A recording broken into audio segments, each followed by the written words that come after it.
બરાબર. આ ગાડીને શું કહેવાય? ફાયર બ્રિગેડ કહેવાય. બરાબર. આ ગાડીનો નંબર છે 101. 101 ઉપર ફોન કરો એટલે પહેલાં અમદાવાદ ફાયર બ્રિગેડમાં ફોન જશે. ત્યાંથી તમે એવું કહેશો કે કરોલી ગામમાં આગ લાગી છે તો અમદાવાદ ફાયર બ્રિગેડવાળા તમને અમદાવાદ ફાયર બ્રિગેડમાં કઠલાલમાં કાં તો નડિયાદમાં ફોન ટ્રાન્સફર કરશે. એ લોકો પોતાની જે તમે એડ્રેસ આપ્યું છે, ડિટેલ્સ આપી છે, એ તમને ફોન કરીને જણાવશે કે ભાઈ અહીંયા આગ લાગી છે. બરાબર.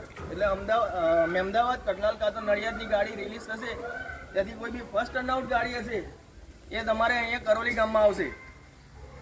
આવ્યા પછી તમારે પહેલાં સૌથી પહેલાં કોલ થયો હોય તો એ જણાવવાનું છે કે આગ કયા પ્રકારની લાગી છે. અમારા ફાયરમાં ઘણી બધી પ્રકારની આગ હોય છે. ફાયર બ્રિગેડ એટલે એવું નથી કે ખાલી આગ લાગે એના માટે જ છે. ફાયર એટલે નાનાથી મોટા કોઈ બી બચાવ માટે, આગ માટે કે કોઈ બી રેસ્ક્યુ કરવા માટે, એના માટે ફાયર બ્રિગેડને યુઝ થાય છે. બરાબર. ફાયરનું કામ શું છે કે કોઈ બી જગ્યાએ આગ લાગી હોય કે ખાડામાં કૂતરું પડી ગયું હોય, ગાય પડી ગઈ હોય તો બી તમે ફાયર બ્રિગેડને કોલ કરી શકો છો. રોડ ઉપર આગ લાગી હોય, નાના છોકરા અંદર ફસાઈ ગયા હોય અને એને બહાર કાઢવા હોય તો આપણે જે સીડીનો ભાગ છે એ બ્લોક થઈ ગયો છે, ત્યાં આગ લાગી છે. બરાબર. તો અમે એની લેડર પીચ કરીશું, ઉપરથી નાના છોકરાને ફાયરમેન લિફ્ટ કરી નીચે ઉતારીશું. બીજી વસ્તુ છે કે કોઈ બી જગ્યાએ રોડ ઉપર એક્સિડન્ટ થયો છે તો તમે કોને ફોન કરશો? 108ને ફોન કરશો. આ એની પાઇપ આપેલી છે. બરાબર. આને યુઝ કરવાનો આ જે હેન્ડલ છે, બરાબર, એ ગેરી હેન્ડલ પકડવાનું.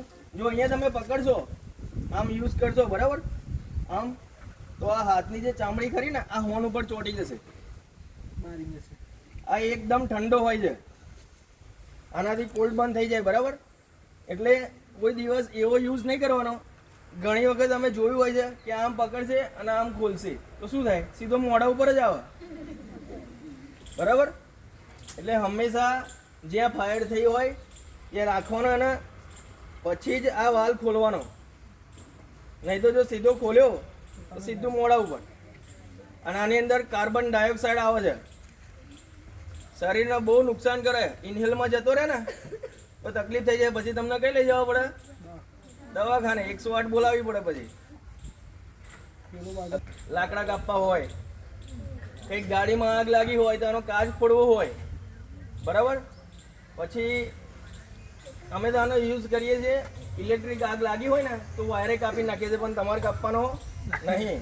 અમે ફાયરવાળા નહીં. નહીં તો આગ ઓલવ્યા પહેલાં તમે જ ચોંટી જશો. બરાબર. આવીને કે કોઈ બી ગાડીમાં આગ લાગી હોય એમાં પ્રોપર રીતે અમે પાણીનો છંટકાવ ના કરી શકતા હોય તો એનો દરવાજો બી કાપવો પડે. બરાબર. પછી એની અંદર પાછળનો ડેકીના ભાગમાં ઘણી ગાડીઓમાં અત્યારે તો સીએનજી કીટ થઈ ગઈ છે. આગ લાગે ત્યારે અમે સીએનજી કીટનો પાણીનો થોડો ઘણો છંટકાવ કરીને સીએનજી કીટને ઠંડી કરીને અમે પહેલાંનો વાલ બંધ કરતા હોઈએ છીએ. બરાબર. આનું કામ છે. કટર બી છે, સ્પીડર બી છે. જો બધા આ આપણે મેન્યુઅલ કટર છે. પેન કરવા માટે બેબી કેરી તમે નાના છોકરાને કઈ રીતે પકડો છો? એમ આ રીતે પકડીને લઈને બહાર નીકળે. તમે ફાયરમાં ફોટો જોયો છે. તું બોલે યાર. પકડીને બહાર કાઢતા આવીએ છીએ. બરાબર. અમારે ચોંટી જશે. હંમેશા એનું હેન્ડલ પકડવાનું. શું પકડવાનું? પછી તમને બધાને બતાવું કે કેટલો કોલ્ડ બંધ થાય છે, કેટલો ઠંડો થઈ જાય છે. બરાબર. જો અહીંયા પકડી રાખશો ને તો ચામડી લઈને ઉકળશે. હજુ તમને બીજી વાર કહું છું, આ હોર્ન પકડી રાખશો તો હાથની ચામડી લઈને ઉખડશે. આ એનું હેન્ડલ છે, હેન્ડલ જ હંમેશા પકડવાનું. શું પકડવાનું? હેન્ડલ પકડીને જ યુઝ કરવાનું. બરાબર. આને ખોલવાની રીત તમારા હાથને એક પંપ બનાવવાનો.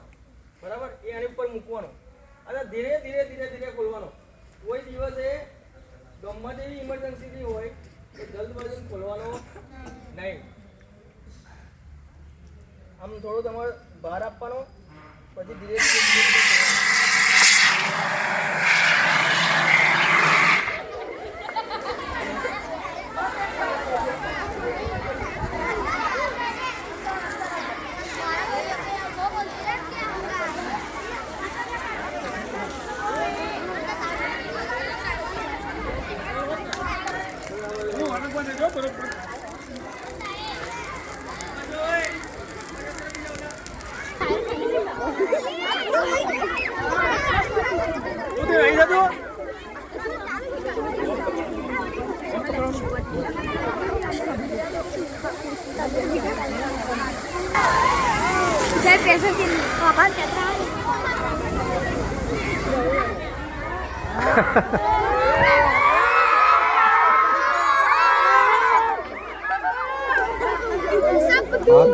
હાચોકનો રેસ્ક્યુ કર્યો ને એટલા ખુશ થઈ ગયા છોકરા.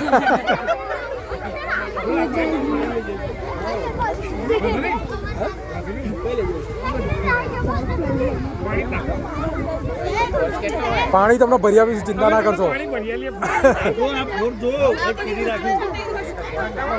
આંગળી લાવો તો આંગળી ચીરી નાખે.